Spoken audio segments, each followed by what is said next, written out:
introduction mostly into the chordates and what constitutes a chordate. They are bilaterally symmetrical. They have notochords, pharyngeal gill slits or pouches, a dorsal nerve cord, postanal tail, and endostyle or thyroid gland. I want to point out that,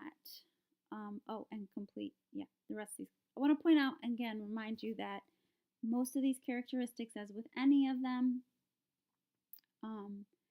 it's not that an individual species has to have all these characteristics to fall under this taxonomic group, but most of them, or they can have these characteristics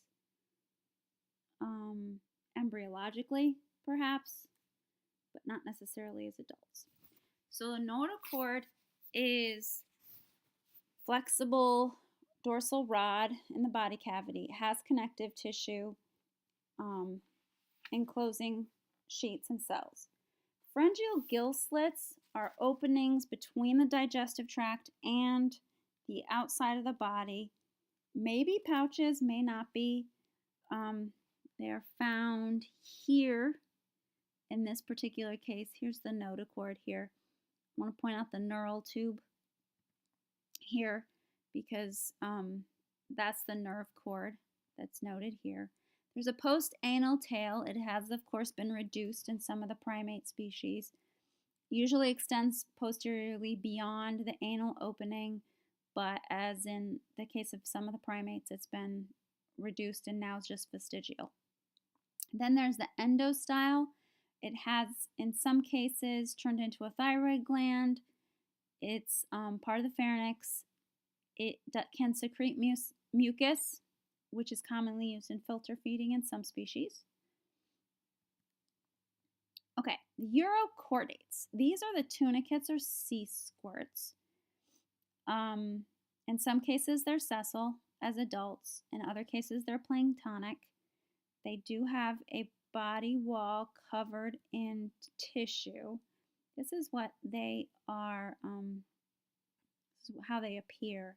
They are an unusual group. It's difficult to think of them as animals.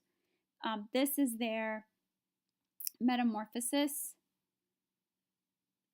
that they undergo. So it's pretty unique. They do have a nervous system. It consists of a nerve plexus. It's in the body wall.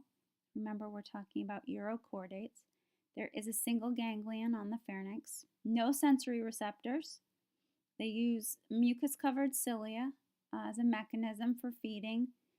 Their endostyle secretes a mucus sheath, and digestive waste exits in excurrent water. So as they're filtering water for food, they're also exiting excretion.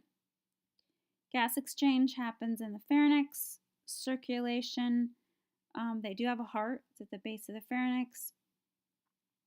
And we already talked about excretion. Reproduction, they are monoecious. Cross-fertilization is usually what happens, although fertilization is external. Larvae look like a tadpole, and then it settles and undergoes metamorphosis.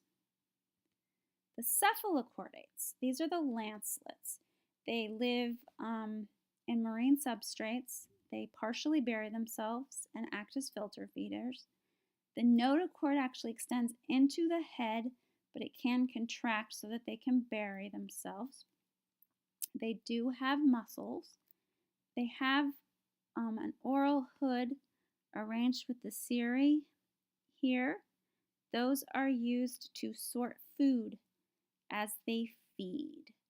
The endostyle secretes mucus, and that traps the food. It's then transported to the gut. They have contractile waves in the vessels that propels blood for circulation. Their excretion, they have tubules to receive waste from the blood, and their coelom is reduced. They do have two genders. gametes are shed into the atrium and they are excreted out the atriopore, and so then fertilization is of course external. Free swimming larvae settle and metamorphosize into adults.